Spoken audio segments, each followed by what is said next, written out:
minggu pagi pada hari ketiga, seperti yang dinubuatkan oleh kitab suci bahwa dia bangkit dari kematian, dia bangkit dari maut, dia mengalahkan maut, dan dia bangkit.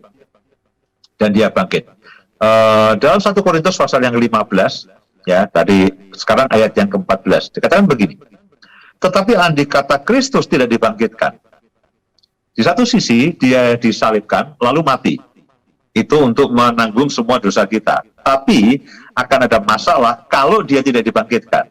Andai kata Kristus tidak dibangkitkan, maka sia-sialah pemberitaan kami, dan sia-sialah juga kepercayaan kamu. Jadi kematian Kristus dan kebangkitan Kristus itu satu paket. Kalau dia hanya mati, ya dia hanya mati di kayu salib, Alkitab mengatakan kita pemberitaan firman ini sia-sia, dan kepercayaan dan iman kita itu juga sia-sia. Nah, karena itulah dia bangkit, ya dia bangkit, maut tidak lagi berkuasa atas hidupnya, seperti yang ada di dalam kitab Roma pasal yang ke-6 ayat yang ke-9. Karena kita tahu bahwa Kristus sesudah ia bangkit dari antara orang mati, tidak mati lagi.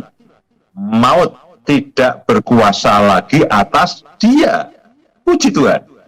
Dia sudah mengalahkan maut. Ya, upah dosa adalah maut, yaitu kematian kekal selama-lamanya. Dan maut itu adalah gambaran dari kuasa kegelapan yang paling besar, paling mengerikan, itu digambarkan dengan maut itu. Nah, Alkitab mengatakan bahwa Kristus sesudah ia bangkit dari antara orang mati. Dia bangkit dari antara orang mati, tidak mati lagi. Maut tidak berkuasa lagi atas dia. Nah, itulah hal yang ajaib, saudaraku. Ketika Yesus mengalahkan maut, dan maut itu tidak lagi berkuasa atas Yesus dan atas saya dan saudara. Bukan hanya atas Yesus, tapi atas saya dan saudara. Mari lihat sama-sama di dalam Matius pasal yang ke-16, ayat yang ke-18. Matius pasal yang ke-16, ayat yang ke-18. Dan aku pun berkata kepadamu, engkau adalah Petrus. Di atas batu karang ini aku akan mendirikan jemaatku atau gerejaku, saya dan saudara. Dan alam maut tidak akan menguasainya. Gereja Tuhan, jemaat Tuhan, saudara dan saya, itu ada dalam satu kriteria yang dikatakan bahwa alam maut itu tidak bisa menguasainya. Kenapa? Karena alam maut itu sudah dikalahkan oleh Kristus. Ketika Yesus katakan kepada Petrus, suatu waktu aku akan mendirikan jemaatku, dan ketika akhirnya gereja Tuhan itu terbentuk pada waktu pencurahan Roh Kudus setelah Yesus naik ke surga, itu alam maut sudah dikalahkan. Yesus sudah bangkit dari maut, mengalahkan maut. Lalu ketika gereja Tuhan itu dibangunkan, yang terjadi di dalam Kisah Rasul pasal yang kedua, itu posisinya adalah maut itu sudah dikalahkan. Jadi kehidupan saudara dan saya, kehidupan gereja Tuhan itu dibangun di atas maut. Artinya maut tidak lagi berkuasa. Nah, sekarang kita akan bicara mengenai kuasa kebangkitan. Ya, saya akan bacakan di dalam Efesus pasal yang pertama. Efesus pasal yang pertama, ayat yang ke-15 mulai. Kitab Efesus pasal yang pertama, ayat yang ke-15. Saya akan bacakan untuk Bapak, Ibu, dan semua saudara. Perikop ini adalah doa untuk pengertian tentang kemuliaan Kristus. Karena itu, setelah aku mendengar tentang imanmu dalam Kristus, dalam Tuhan Yesus, dan tentang kasihmu terhadap semua orang kudus, aku pun tidak berhenti mengucap syukur karena kamu. Dan aku selalu mengingat kamu dalam doaku, dan meminta kepada Allah Tuhan kita Yesus Kristus, yaitu Bapa yang mulia itu, supaya ia memberikan kepadamu roh hikmat dan wahyu untuk mengenal Dia, mengenal Kristus dengan benar. Ini adalah doa yang dinaikkan Paulus untuk jemaat di Efesus. Saya berharap ini juga menjadi doa bagi Bapak Ibu sekalian, dan untuk saudara doakan buat orang-orang yang ada di sekitar saudara, yaitu berdoa supaya Bapak itu memberikan roh hikmat dan wahyu untuk mengenal Kristus dengan benar. Ini adalah doa yang bagus. Doakan istrimu, doakan anak-anakmu, doakan suamimu, doakan orang tuamu, doakan keluargamu, doakan jemaatmu, atau doakan rekan-rekan pelayan yang lain. Tuhan, aku berdoa bagi mereka, supaya mereka, engkau memberikan hikmat kepada mereka, engkau memberikan hikmat dan wahyu untuk mengenal engkau dengan benar. Karena sejujurnya, kalau Tuhan tidak mewahyukannya kepada kita, Tuhan tidak memberikan hikmat kepada kita, Tuhan tidak memberikan pengertian kepada kita, terlalu ajaib. Tuhan itu terlalu ajaib, saudara. Kasihnya terlalu besar. Satu kali Paulus juga berdoa, aku berdoa supaya kamu boleh mengerti betapa dalamnya, betapa panjangnya, lebarnya, dalamnya, tingginya kasih Kristus yang melebihi segala sesuatu dan melebihi semua akal manusia. Ya, sampai begitu, karena itu terlalu ajaib.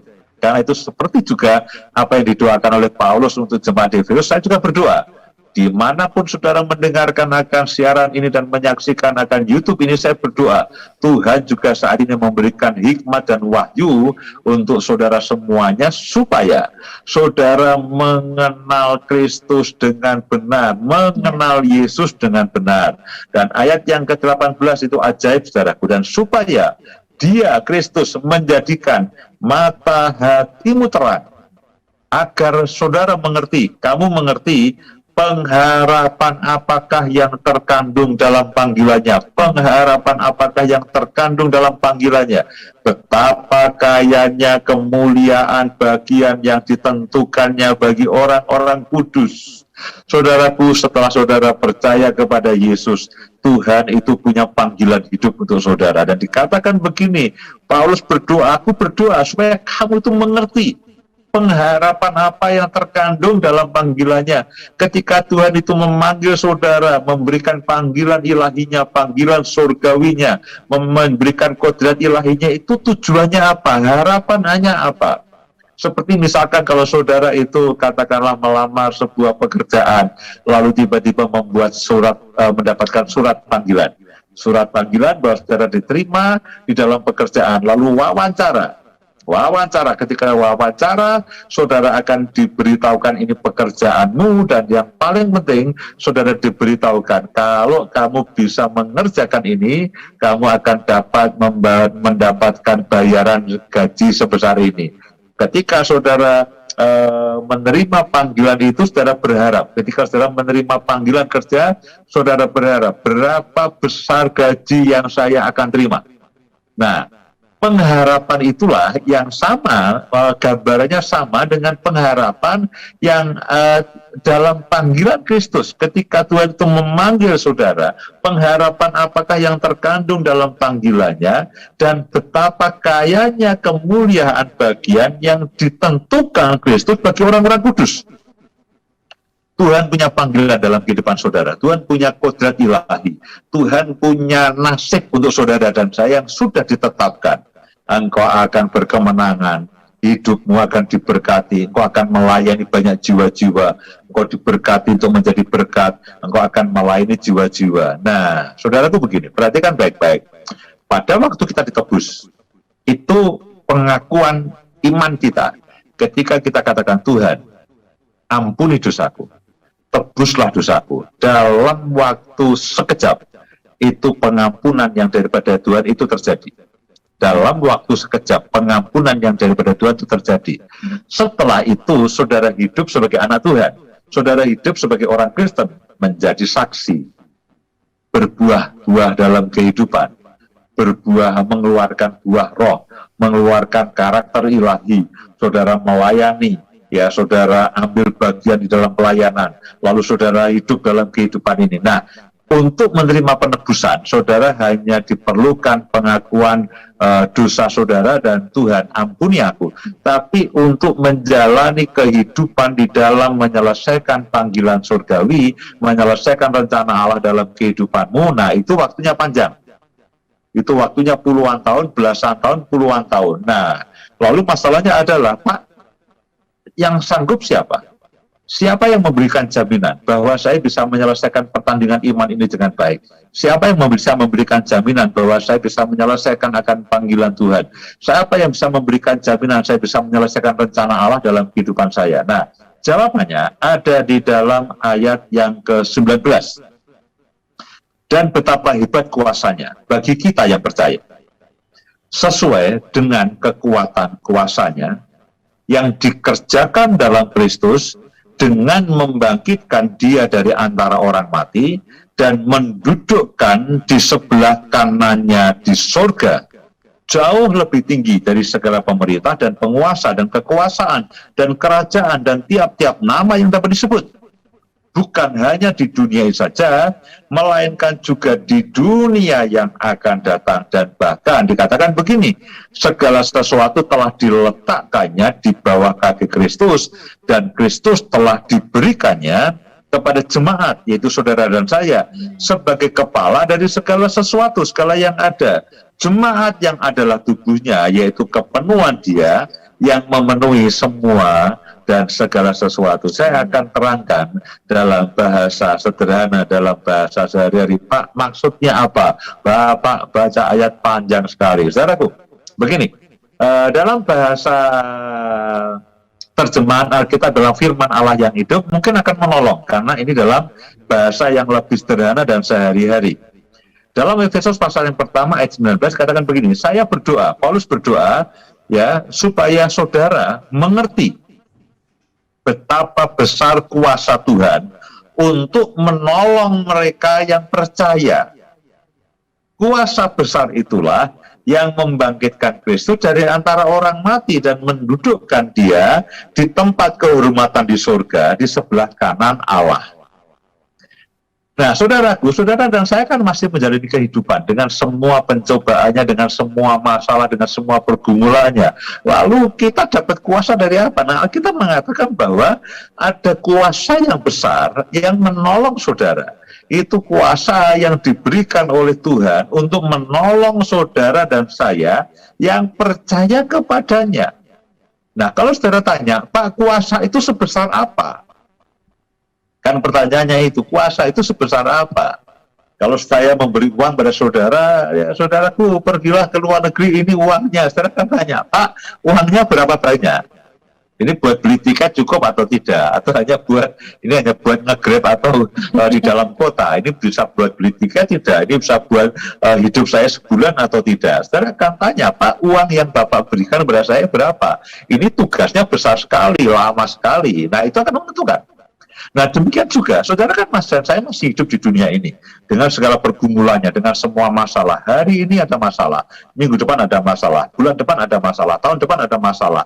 Bagaimana saudara dalam kehidupan keluargamu? Bagaimana saudara dalam kehidupan pelayananmu? Dalam kehidupan bisnismu, keuanganmu? Kalau saudara hidup dengan segala macam hal, Pak, saya butuh tenaga yang besar, saya butuh power yang besar, saya butuh kuasa yang besar, sehingga panggilan Tuhan, rencana Tuhan dalam kehidupan saya itu boleh digenapi.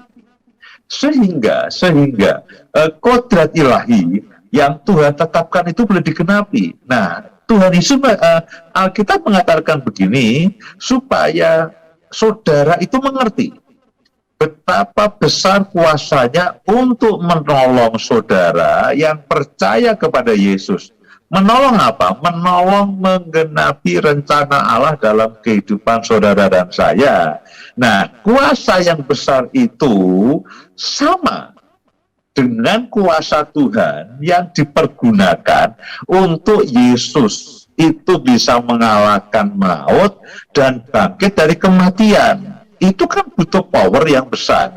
Karena maut itu adalah gambaran dari kuasa kegelapan yang paling besar, itu kuasa maut. Nah, berarti kalau ini bisa melepaskan Yesus dari kuasa maut, perlu kuasa yang lebih besar. Nah, kuasa inilah yang membuat Yesus itu mengalahkan maut dan bangkit dari kematian. Nah, kuasa itu yang Tuhan janjikan dan berikan kepada saya sekarang ini, orang-orang yang percaya, kuasa itulah yang menyertai saudara. Dalam kehidupanmu sehari-hari, saudara, saya berdoa, saudara mengerti, saudara sadar, dan terus mengandalkan akan kuasa itu. Saudara sadar. Ya, persoalannya adalah kadang-kadang kita tidak sadar. Dan kalau tidak menyadarinya, bagaimana kita bisa mengandalkannya? Karena itulah saya berdoa, saudara menyadari akan kuasa itu. Saudara menyadari akan kuasa itu. Menyadari kuasa yang Yesus berikan kepada saudara. Karena kuasa itulah yang mengalahkan maut. Nah, kalau kuasa itu mengalahkan maut, berarti tidak ada satupun kuasa di muka bumi ini yang bisa mengalahkan kuasa yang diberikan Tuhan kepada saudara. Karena musuh yang paling besar itu sudah dikalahkan. Musuh yang paling besar itu sudah dikalahkan, yaitu maut. Nah, kuasa yang untuk mengalahkan maut itulah yang Tuhan katakan itu menolong saudara. Untuk saudara menyelesaikan rencana Allah, menyelesaikan destiny Tuhan dalam kehidupanmu, menghadapi kehidupan ini, menghadapi pergumulan ini, pekerjaanmu, keluargamu, sakit, penyakit, anak-anakmu yang perlu sekolah dan sebagainya, itu semuanya, Pak, saya tidak sanggup. Saudara, ada kuasa, ada otoritas, ada kekuatan yang daripada Tuhan, ada penyertaan yang daripada Tuhan, dan kuasa itu jauh melebihi dibandingkan kuasa maut, karena kuasa itu pernah digunakan Tuhan untuk mengalahkan maut sehingga Yesus mati lalu dibangkitkan. Nah, kuasa itulah Bapak Ibu sekalian yang sekarang menyertai. Makanya malam hari ini tema daripada kuasa firman dan doa ini adalah mengalami kuasa kebangkitan. Bukan hanya merayakan Jumat Agung dan bukan hanya merayakan Paskah, tapi mengalami kuasa kebangkitan. Mengalami. Dan saya berdoa, malam hari ini atau kapanpun saudara mendengarkan akan berita firman ini, saudara akan menyadari Tuhan akan memberikan hikmat dan wahyunya, Tuhan akan memberikan pengertian, saudara, sehingga saudara menyadari bahwa sebetulnya ada kuasa yang ajaib, kuasa yang 2000 tahun yang lalu lebih itu pernah mengalahkan maut, dan maut tidak pernah melakukan tanding ulang dan menang, itu tidak pernah. Ya, kadang-kadang kalau tinju itu kalah lalu tanding ulang bisa menang kan? Nah, maut dan kuasa Tuhan tidak pernah tanding ulang. Andai kata mau tanding ulang pun pasti akan kalah. Jadi maut tidak pernah tidak pernah ada sejarahnya bisa mengalahkan kuasa Tuhan, karena maut sudah dikalahkan, tidak pernah tanding ulang, dan andai kata tanding ulang pun kita bisa yakin bahwa maut juga akan kalah lagi. Nah, kuasa yang sama itulah yang sekarang ini menyertai saudara sebagai orang-orang percaya, menjalani kehidupan, menyelesaikan rencana Tuhan dalam kehidupan. Ketika saudara melayani keluargamu, saudara hidup dalam keluargamu, menyelesaikan tanggung jawab dalam pekerjaan, menyelesaikan tanggung jawab dalam mendidik anak-anak, ada kuasa yang Tuhan itu ikut bekerja. Kuasa itulah yang mendampingi, kuasa itulah yang menyertai, kuasa itulah yang menolong. Alkitab mengatakan kuasa itu yang menolong. Ya, kalau Bu Indah kadang-kadang mengangkat beban atau barang yang agak berat, ya, lalu saya datang, saya menolong. Ya, beban yang awalnya tidak bisa diangkat oleh Bu Indah, tapi karena saya tolong, kita angkat berdua, atau saya gantikan, akhirnya barang itu terangkat. Nah, kuasa itu menolong saudara. Kalau hari-hari ini saudara mengalami masalah, saudara katakan, Tuhan, biarlah kuasa kebangkitanmu itu bekerja dalam kehidupanku. Tuhan, aku punya masalah dalam keluargaku. Ya, keluargaku berantakan, keluargaku punya masalah. Ya, hubunganku dengan istriku tidak baik, dengan anak-anak tidak baik. Tuhan, ampuni aku, tolong Tuhan, aku perlu kuasa kebangkitan, aku perlu mengalami kuasa kebangkitan. Tuhan, ini pekerjaanku berantakan. Keuanganku juga berantakan, ini sakit penyakit menggerogoti, aku perlu kuasa kebangkitan, dan mengalami, menyadari, mengandalkan, dan mengalami. Tuhan, anak-anakku berantakan, Tuhan, tolong Tuhan. Nah, malam hari ini saya berdoa, saudara menyadari, mengandalkan, dan mengalami kuasa kebangkitan. Amin. Amin.